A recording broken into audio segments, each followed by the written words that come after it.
this year. We were very pleasantly surprised with where we stand, and maybe we can bring more people into the fold than we thought. Wow. Sign-ups start in November, and then we create about 10 teams, which equals about 82 kids. And it's 1st through 5th grade. So we have quick start teams, usually about 5 quick start teams, and then we have about 5 low compression teams. Quick start are the younger kids, low compression are the older kids. And then we practice with the pros at Maybank mostly, and then we get ready for matches, which match play is usually February, early March, all the way through May.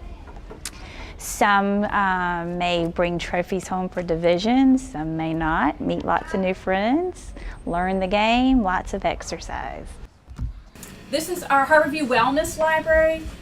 We have events that are happening in the future, things that are going on now. We have our sign-up sheet for Superintendent's Cup Walk that's coming up on Saturday. We are excited about that.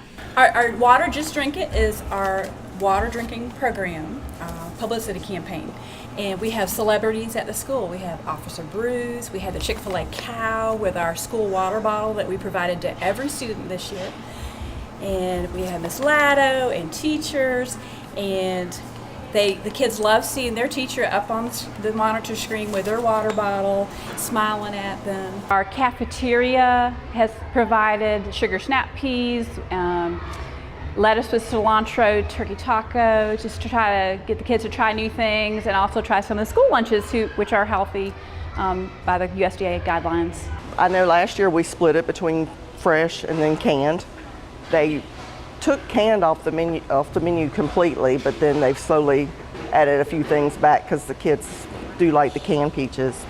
But the fresh vegetables and fruit, we have apples, oranges, pears, bananas, strawberries. We had strawberries today.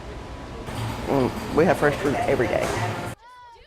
We found out about this awesome program called the 100 Mile Club, and it's based out of California.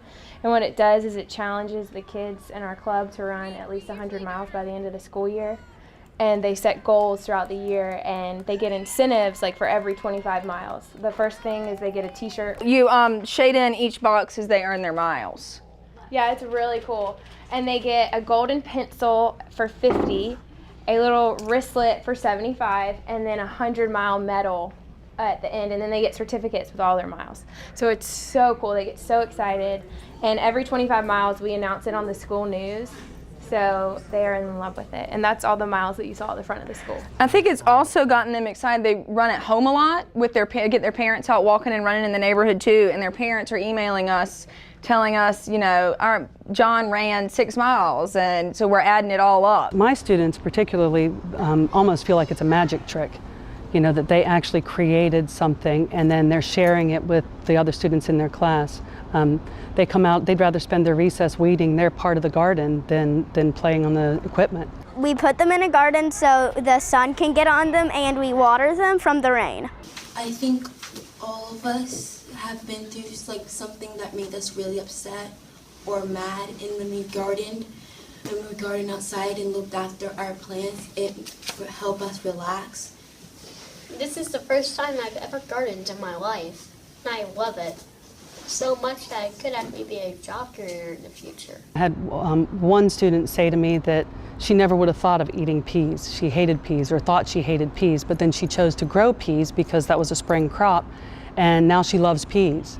So she thinks it's pretty cool that she's finding things that she likes that are healthy foods that she never would have thought to try in the past. My gifted kids, I take them to environmental camps for 3 days and 2 nights where they learn how not just physical exercise and good eating and healthy habits are good for them. They also learn that we have to worry about the wellness of the environment and the community as well as our individual wellness.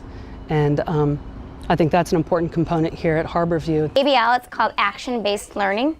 That's the equipment we have. It gets the kids' blood pumping and the focusing is a little bit better rather than sitting in a chair and staring at the teacher talking, and their movement as they're working or moving as they're reading, which helps them focus a lot better than sitting at a desk. Beginning it was hard. I was curious how to make it work with the classroom with the kids. I got blessed with 2 pieces of equipment in my room last year when I worked with it. And then this year I got another one, so I have 3 pieces of equipment in here. The kids rotate in and out with it throughout the day. Everyone gets on it for at least 10 minutes a day, sometimes if not more, and they're on at least 1 or 2 pieces of equipment daily. Our goal was to get everyone who wanted the equipment a piece of equipment for the children to use. Now, every teacher in the building pretty much has a piece of equipment in this because everyone's on board with it. They see how it works, they see the movement with it. Last year, my students sat on exercise balls, and I've noticed incredibly increased their test scores. They did phenomenal with it. They'll sit and they'll work this way as they're watching, or they can either kneel on it and they can work this way for it. They can jump on it. It does make a little bit of noise if they hop on it, but I like the kneeling of it and the movement of sitting and working.